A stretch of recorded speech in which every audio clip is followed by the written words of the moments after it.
São 9 horas e 30 minutos. Tempo bom em São Paulo.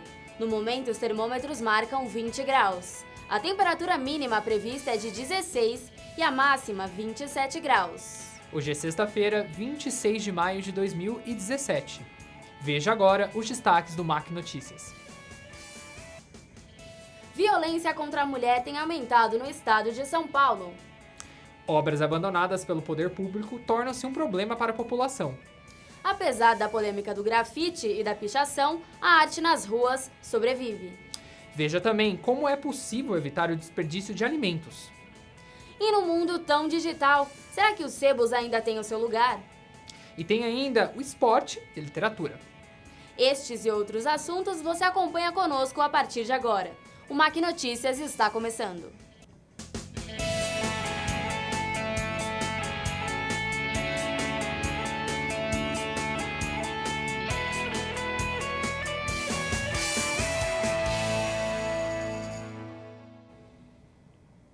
Olá, bom dia. Segundo o Datafolha, em uma pesquisa encomendada pelo Fórum Brasileiro de Segurança, cerca de 500 mulheres brasileiras são vítimas de agressões físicas a cada uma hora. E essa é só uma das pesquisas que mostram o persistente problema da violência contra as mulheres no Brasil. Confira na reportagem de Marina Prates. 1 em cada 5 mulheres considera já ter sofrido algum tipo de violência, entre elas psicológica, física e sexual. A cada 10 minutos, uma mulher é estuprada no Brasil. Dessas mulheres, a grande maioria não presta queixa contra os seus agressores. Patrícia Tuma, professora de Direito na Universidade de Mackenzie, em São Paulo, conta que a vulnerabilidade social da mulher muitas vezes a impede de fazer a denúncia. O elemento-chave, muitas vezes, para que essa mulher não saia dessa condição é a dependência econômica. Não é só a dependência psicológica, a dependência emocional, é o parceiro, é o pai dos filhos, normalmente. A vulnerabilidade da mulher está presente em qualquer contexto. Isso ocorre pela falta de conscientização social. Grande parte da violência vem de dentro dos próprios relacionamentos. O novo termo relacionamento abusivo engloba não só a prática da violência física, mas também como a opressão psicológica e emocional. Eu tava ficando com o menino fazia umas 2 semanas. Aí, um tempo depois, uns 2 meses depois, a gente ainda nem tava namorando, eu contei pra ele sobre umas pessoas que ele tinha conhecido, que eu tinha transado. E naquele momento ele surtou, terminou comigo. A partir daquele momento o relacionamento se tornou abusivo. Ele me alienou de todos os meus amigos. Apesar de eu ter sentido medo dele várias vezes, eu nunca levei isso a sério. Primeiro por medo, e você sabe que as pessoas não vão acreditar em você. E as pessoas vão tentar te culpar também. Apesar do medo e da insegurança da mulher, existem diversos caminhos para denunciar, como explica a advogada Dora Watt. Primeira coisa que ela deve fazer, se ela sofreu ou se ela se sente ameaçada, né? Nem precisa vir a sofrer para procurar ajuda. É ir numa delegacia, em São Paulo tem delegacias especializadas na mulher, fazer um boletim de ocorrência se já houve, ou até já ir preventivamente se ela está ameaçada. Bom, como a advogada deixa bem claro, é importante denunciar e procurar ajuda. Caso você esteja passando por isso ou conheça alguém nessa situação, ligue 180 e denuncie. Bem complicada a situação, né, Evelyn? É bem complicada, Luiz. É por isso que é importante denunciar o seu agressor ou seu opressor. Uma pergunta. Você já se deparou com alguma obra inacabada na cidade de São Paulo? Pois é, Evelyn, eu já me deparei. Segundo a prefeitura, são 31 obras inacabadas na capital. Eu fui a um CEL, um Centro de Integração Unificado, na zona leste da cidade, e me deparei com uma situação que vem revoltando os moradores. Confira conosco na reportagem. A cena se repete em vários bairros da cidade. Muito entulho e obra parada. A Prefeitura de São Paulo já soma 17 creches, 6 unidades de pronto atendimento, 3 obras viárias e 2 corredores de ônibus parados. Das 22 unidades de CEL previstas no plano de metas da gestão anterior, 14 estão em obra e 7 nem saíram do papel. Esse aqui, o Centro Educacional Unificado Carrão, na região do Tatuapé, em São Paulo, é um dos exemplos dessas obras paradas. O projeto deveria trazer biblioteca, piscina e vários outros projetos sociais à região. Abandonada, a obra já custou 45 bilhões aos cofres públicos. Contatada, a prefeitura não quis se pronunciar sobre o assunto. Paulo é um dos vários comerciantes que trabalham em volta às obras do CEL Carrão. De acordo com ele, até a placa com a data da conclusão da obra, a prefeitura retirou. Conheço o parque há 24 anos E eu admiro os edifícios que tem em frente a esse parque e está passando o que eles passam. É gente esvaldindo o parque, horário do dia, da noite, jogando sujeira, fazendo mau comportamento dentro do parque e a prefeitura não toma providência com nada. É cheio de avô, de pai com filho, que chega aqui com filho para entrar no parque, com a bicicleta, e não, tudo fechado. O lugar que tinha os velhinhos para vir de manhã fazer um exercício e tudo, fechou tudo. Fechou tudo. Para a advogada especializada em licitações, Renata Fiore, o que mais atrasa as obras é a burocracia e a corrupção. Eu resumiria os problemas das nossas obras e projetos em duas palavras, que são bem abrangentes. Uma é planejamento deficiente e a outra é controle deficiente. Às vezes, o Estado não planeja com a suficiência necessária para antever todas as questões que irão lá para frente. Gere custo adicional e tempo adicional para a conclusão dessa obra. Em entrevista ao jornal Estado de São Paulo, o secretário da Fazenda, Caio Megali, afirma que falta dinheiro para executar as obras contratadas na gestão passada e que a prioridade do governo é retomar os serviços interrompidos. Enquanto isso, os moradores são os que mais saem prejudicados. É os esgotos, tudo entupido aí que alaga, quando chove, alaga São Paulo inteiro. Entendeu? Um verdadeiro caos. Vejo muita gente necessitada, eu vejo muita coisa parada, eu vejo, sabe, o atendimento muito precário. Então a gente, vamos tentar esperar mais um pouco, vamos ver se a gente vai um pouquinho para frente, né? Assim, da minha casa só tem promessa de levar o metrô até lá, que eu moro depois do Jardim Ângela, né? Mas assim... E para completar a questão de obras emperradas hoje, nós temos no país inteiro uma crise financeira, tá? Os estados, os municípios estão sem dinheiro. Então, nós temos muitas obras, muitos projetos parados por falta de verba. Luiz, é uma situação bem revoltante. Como sempre, quem sai mais prejudicado são sempre os mais pobres. Com certeza, Evelyn, realmente é bem revoltante a situação. Parece discurso pronto, né? Mas é isso mesmo que acontece. E olha só, como nós falamos sobre a situação em São Paulo, é sempre bom a gente entender o que está acontecendo também no âmbito nacional, né? O comentário é de Guilherme Franco. Obras paradas provocam sérios problemas para a sociedade brasileira. Segundo a Comissão do Senado, em novembro de 2016, o número de obras inacabadas no país estava em cerca de 22 mil. Um dos maiores escândalos é a obra da Ferrovia Norte-Sul, iniciada no governo Sarney. Mesmo após 30 anos, ela ainda permanece no processo de estudo, projeto e concorrência. A ferrovia já consumiu 28 bilhões de reais. Órgãos de fiscalização e controle estimam que pelo menos 1/3 foi superfaturado. Segundo o levantamento do Ministério dos Transportes, 15 bilhões é o quanto de riqueza que o país deixa de gerar com a dificuldade de movimentar cargas pela Norte-Sul. A ferrovia, no final, terá 4.800 quilômetros de extensão. No entanto, até agora, menos de 1.500 estão em funcionamento. Agora sim, a gente vê, né, Evelyn, que nós, como somos estudantes aqui do Mackenzie, a gente tem uma obra de metrô aqui perto, que está parado. Isso é realmente bem revoltante, né? Não é só essa obra aqui em São Paulo que está parada. Tem várias obras, como o Guilherme falou aí pra gente. Bom, e veja no próximo bloco, o que alguns chamam de pichação, outros chamam de arte. A importância do espaço público para os paulistanos. Voltamos já. Olha que prédio enorme. Nele vivem centenas de pessoas. Você conseguiria projetar uma obra como essa? E que tal este prédio? Lindo, não é? Mas não basta ser bonito. Tem de dar conforto às pessoas. Você sabe como fazer isso? Casas, prédios. Para você morar ou trabalhar neles, eles precisam ser projetados.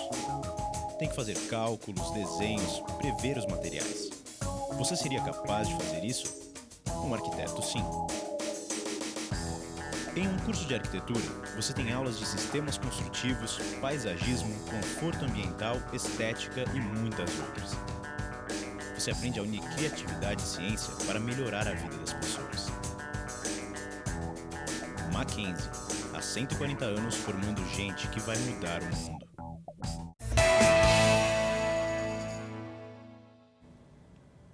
O Mac Notícias está de volta e começamos esse segundo bloco falando de um assunto que virou uma grande polêmica logo que João Dória assumiu a Prefeitura de São Paulo. É uma polêmica que diminuiu um pouco, mas ela ainda rende muitos assuntos, né, Luiz? Afinal, pichação ou grafite? O que é arte para você? A repórter Gabriela Oliveiras ouviu pessoas envolvidas diretamente neste tema.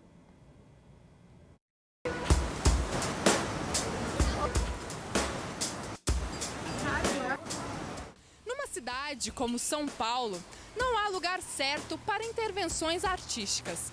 Inclusive, a metrópole está em primeiro lugar num ranking da revista GQ, onde o grafite, uma das expressões artísticas mais famosas do mundo, é considerado patrimônio cultural. E para entendermos um pouco mais desse tipo de arte, vamos conversar com alguns artistas. Olha só. Limpa. O que é cidade limpa? É para qualquer um no entendimento, lógico.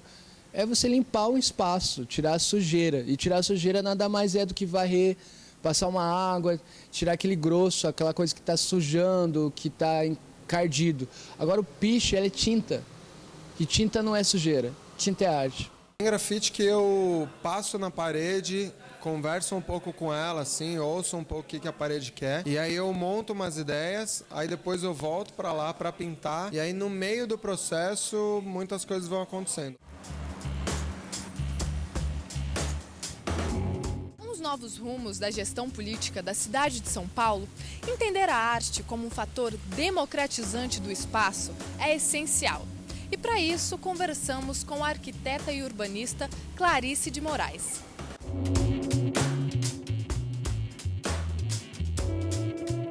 Acho que a cidade é sim suporte, né, para diversas manifestações, e tanto o grafite como o picho, eu acho que eles surgem por uma necessidade, né, de uma narrativa que é apagada, né, que não tem outros suportes, que é totalmente legítimo, e a cidade está aí para isso.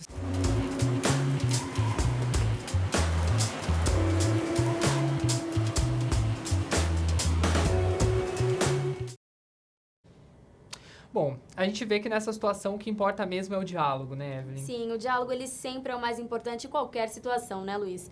E eu acho que há espaço para todos. Mas vamos continuar acompanhando este tema e atualizando ele para você sempre.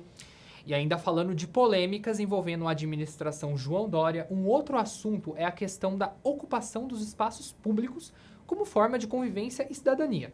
Veja na reportagem de Mariane Barrotti. Todo cidadão paulistano tem o direito de usar os espaços urbanos para o lazer e a cidadania. Na gestão do ex-prefeito Fernando Haddad, a Paulista passou a ser aberta aos pedestres nos domingos. Desde então, o coração da cidade de São Paulo tem sido palco de intervenções artísticas e culturais. No entanto, após a eleição do novo prefeito, coletivos denunciam restrições durante a ocupação desse espaço. Como no caso do coletivo Meio Fio, formado por artesãs que fazem crochê e se reúnem todo domingo na Avenida Paulista. Desde o começo da gestão do prefeito Dória, os agentes públicos do programa Cidade Limpa começaram a pedir uma autorização para ocupar o espaço público. Renata Laureano, que representa o coletivo Meio Fio, conta a situação nos últimos meses.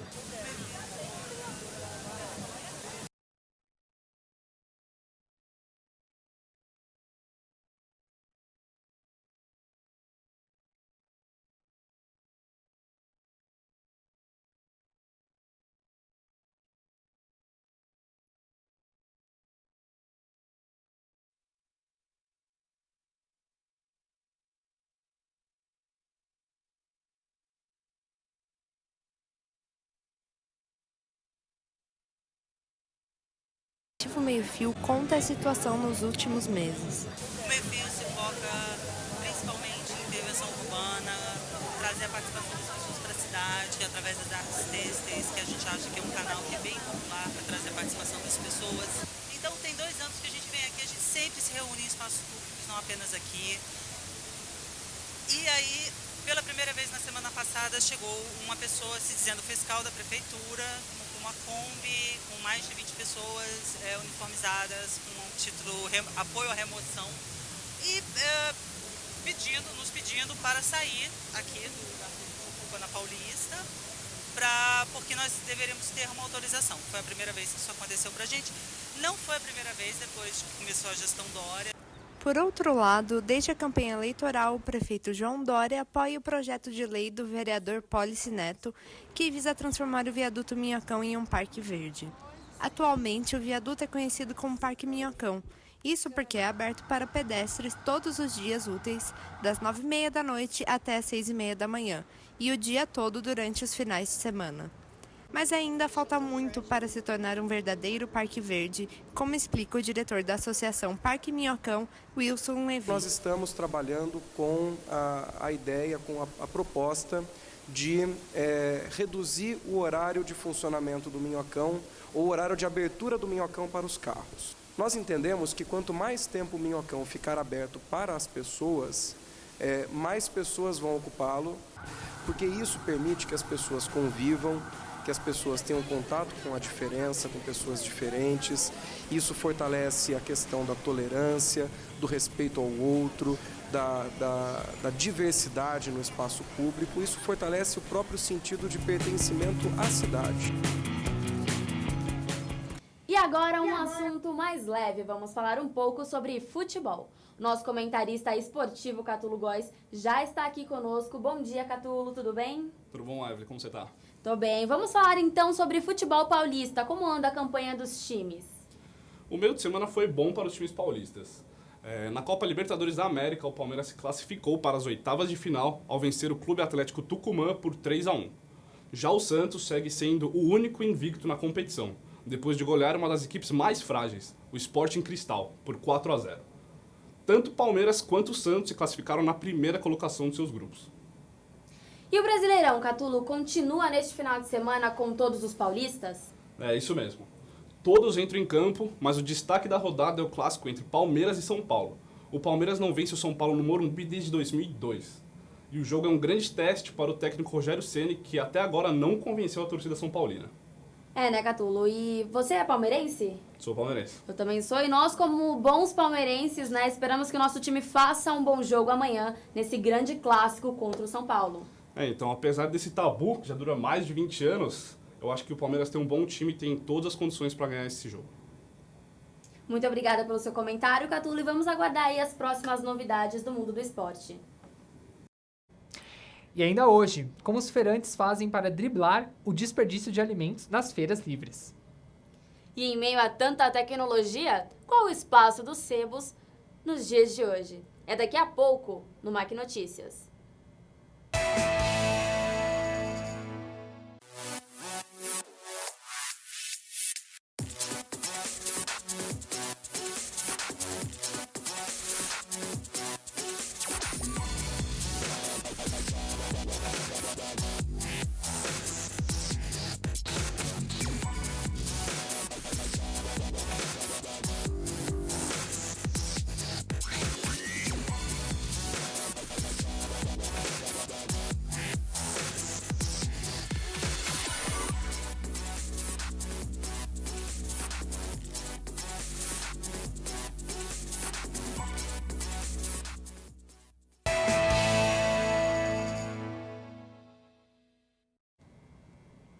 Um dos grandes problemas da sociedade hoje é o desperdício de comida.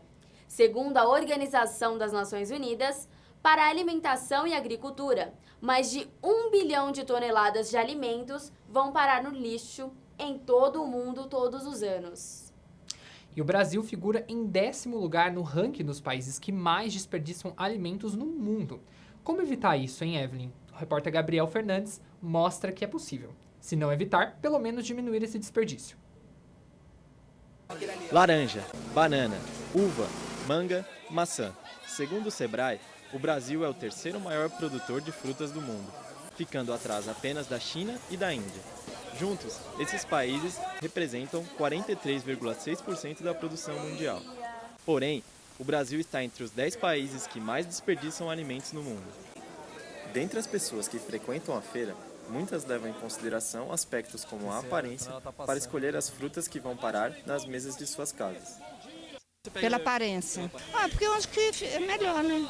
Não, a aparência, uma mexidinha, ver se está bem consistente, aí eu compro. Para o psicólogo Alex Carvalho, a explicação para esse tipo de comportamento pode passar pelos âmbitos da psicologia e também da economia. O comportamento é multivariado. Explico. Vários fatores são responsáveis pelo aprendizado de um comportamento. Pode ser simplesmente que a pessoa não saiba discriminar uma fruta boa de uma fruta estragada, por exemplo. Pode ser, e isso é muito importante, que seja por razões econômicas. Normalmente as frutas estragadas são mais baratas, ou quase estragadas, ou de uma aparência não muito bonita. Isso nos leva a gente para o plano da economia.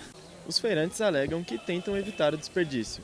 Lucas França é feirante há 10 anos e conta como é esse processo em sua barraca.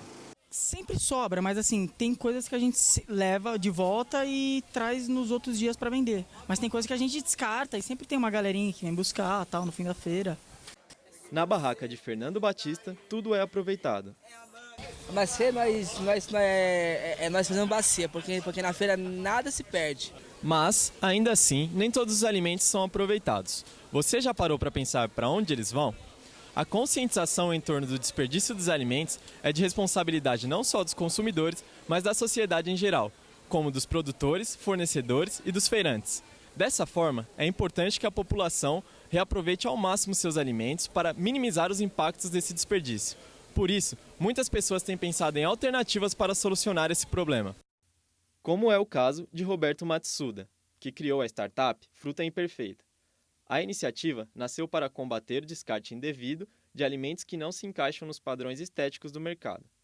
Na verdade, esse problema é muito mais de conscientização. As pessoas, primeiro, não sabem que esse produto existe, que está sendo jogado fora e não sabem que ele é tão bom quanto o produto normal. Então, vamos vender diretamente para o consumidor final, vamos mostrar para ele que ele pode consumir esse produto porque ele é tão bom quanto o produto normal, podemos dizer assim. Então, vamos tentar dar um valor que esses produtos fora de padrão tem que ter. Chocolate, pega a pia, Temoia, meu! Vamos nessa!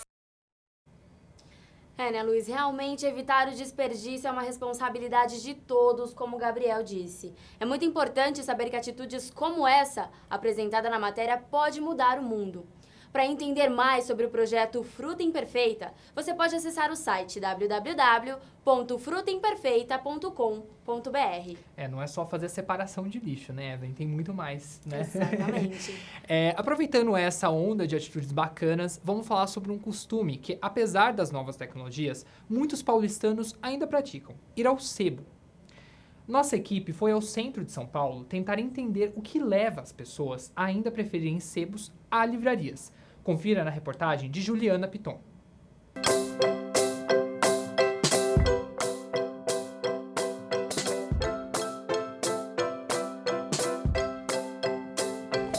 Clarice Lispector, Jorge Amado, Eduardo Galeano.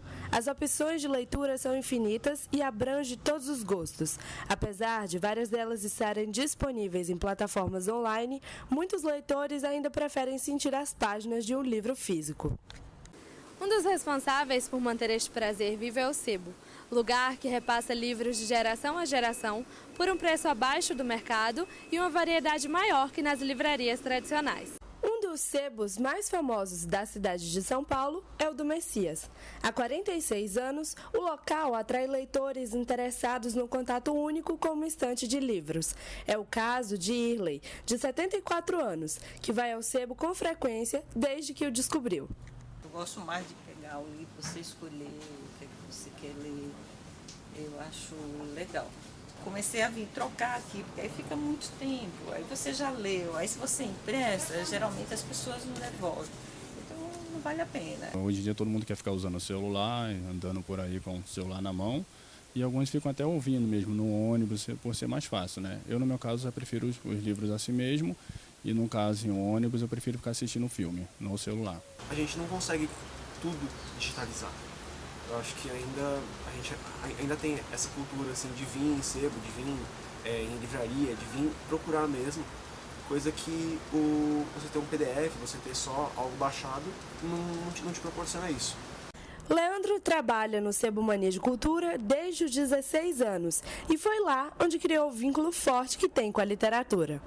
Ele me influenciou a eu fazer uns cursos também, falar um pouco melhor, não tão bem, mas melhor do que eu falava.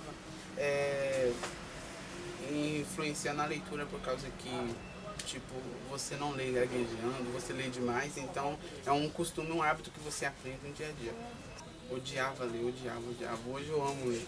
Meu Deus, é a minha vida. Os livros ainda se fazem presente, mesmo na geração que nasceu conectada ao mundo. Porque o sebo, ele é um lugar mais que tem mais variedade de livro do que a livraria. A livraria você tem livros mais novos, que tratam de assuntos mais atuais. O sebo trata de assuntos atuais e assuntos mais antigos.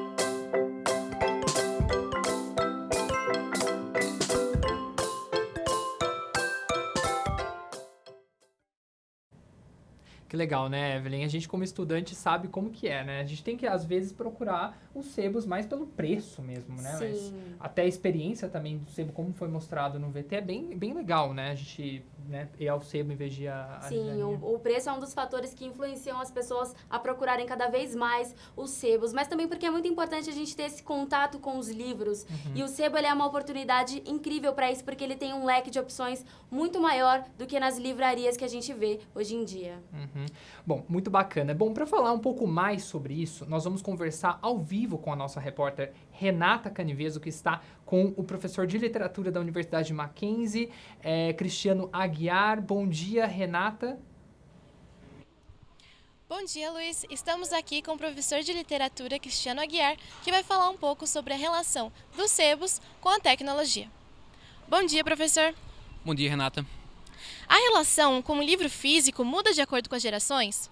Com certeza, não só de acordo com as gerações, mas de acordo também com o tempo. Então, por exemplo, houve uma época, na Idade Média, por exemplo, em que livro era muito mais para ser ouvido, porque poucos sabiam ler, do que para ser lido. Então, geração e tempo ajuda muito a mudar isso aí. Qual seria a função social dos sebos? Então, a função social dos sebos ela é super importante, porque há livros super importantes que às vezes que não pegam naquele momento do mercado editorial, e o sebo ele mantém isso em circulação, não naquele mercado oficial, mas na circulação meio alternativa, que é a circulação do sebo. E como se deu o impacto da internet nos sebos? A impressão que eu tenho é que é um divisor de águas, né? Então o sebo ele conseguiu se espalhar muito mais no Brasil, capilarizar os negócios dele através de iniciativas como a estante virtual, que junta vários sebos, ou através de iniciativas como o YouTube, Instagram, Facebook. É mais cultura e mais leitura nas mãos de mais pessoas. Obrigada, professor. Como vocês viram, os sebos continuam tendo grande importância para a cultura paulistana e brasileira. É com vocês no estúdio. Muito obrigado por suas informações, Renata, e agradeço também ao professor Cristiano.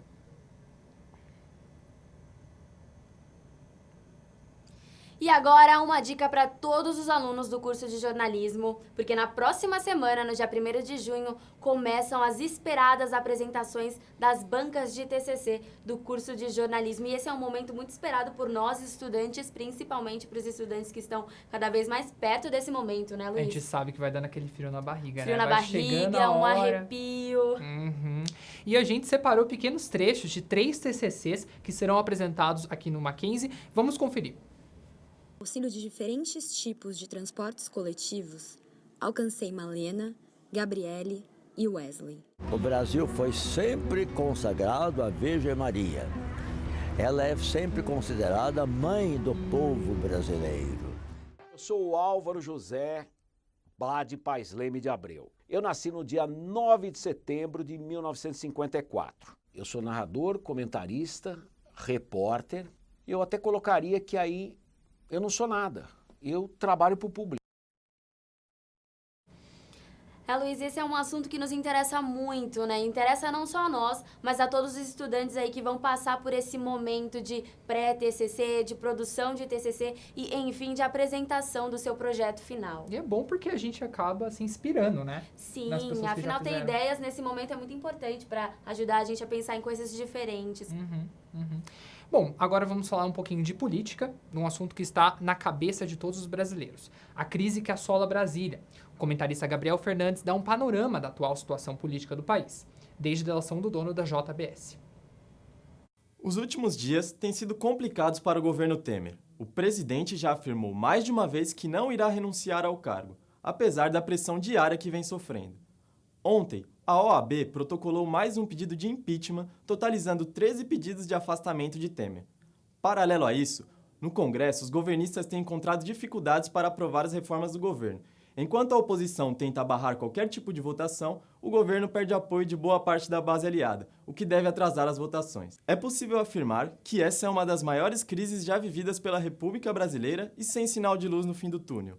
Se Temer vai cair ou não, só o tempo dirá, mas a pergunta que fica é: quem será o seu substituto para cumprir o mandato tampão até 2018, seja pela via direta ou pela via indireta?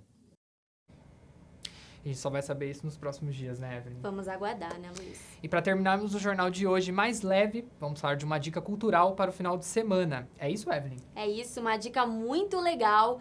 E no próximo domingo, o cantor britânico Ed Sheeran se apresenta aqui em São Paulo. Ainda há ingressos para a atração, então se você quer ir para o show, se você quer conferir essa grande atração internacional aqui em São Paulo, visite o site www.livepass.com.br. Terminamos essa edição do MAC Notícias com um trechinho do último sucesso do britânico, Shape of You. Um bom dia para você. É um bom dia para você, o MAC Notícias fica por aqui. Até amanhã.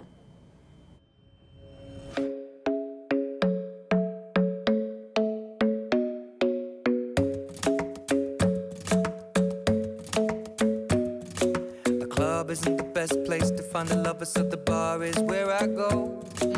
Me and my friends at the table doing shots, tripping fast, and then we talk slow. Come over and start up a conversation with just me, and trust me, I'll give it a chance. Now take my hand, stop it, and the man on the jukebox, and then we start to dance. And now I'm singing like, girl, you know I want your love.